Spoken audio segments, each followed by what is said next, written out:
আসসালামু আলাইকুম। যারা ডেটা এন্ট্রির কাজ করে থাকেন তাদের জন্য একটি ইফেক্টিভ টুলস নিয়ে আজকে আসলাম। দেখুন, এখানে একটি ডেটা শিট নিয়েছি।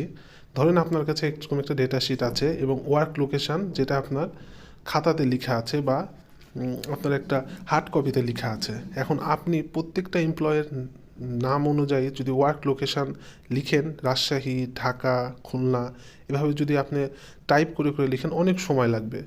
কিন্তু আপনার এই লোকেশনের বিস্তৃতি শুধুমাত্র পাশে যেই ব্রাঞ্চ লেখা আছে টেবিলে, যেমন ঢাকা, রাজশাহী, খুলনা, বরিশাল, ময়মনসিংহ, চিটাগাং, এইগুলোর মধ্যেই।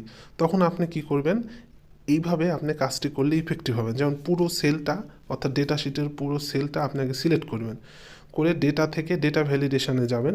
ডেটা ভ্যালিডেশনে যাওয়ার পরে দেখুন এখানে একটা অপশান আছে অ্যানি ভ্যালু। অ্যানি ভ্যালুর এখানে ড্রপ ডাউনে ক্লিক করলে এখানে লিস্ট নামের একটা অপশান আছে।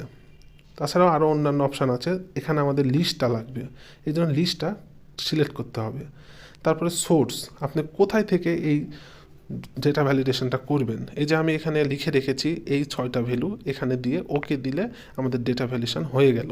দেখুন এখন প্রত্যেকটাতে দেখুন পাশাপাশি লিখতে হচ্ছে না, আপনাকে সাজেস্ট করছে। যেমন রাজশাহী লিখে দিলাম, তারপরে খুলনা, বরিশাল যেটা আছে, যে অনুযায়ী আছে সেটা আপনি দেখে দেখে শুধু আপনার ডেটাতে দেখবেন আর ক্লিক করবেন, দেখবেন আর ক্লিক করবেন। নো টাইপিং, টাইপিংয়ের কোনো ঝামেলা নাই। এভাবে প্রত্যেকটা সেলে আপনি গিয়ে দেখবেন আর ক্লিক করবেন, তাহলে সময় অনেক বেঁচে যাবে এবং কাজটা আরও ফ্রুটফুল হবে এবং বেঁচে যাওয়ার সময়টা দিয়ে আপনি অন্য কিছু করতে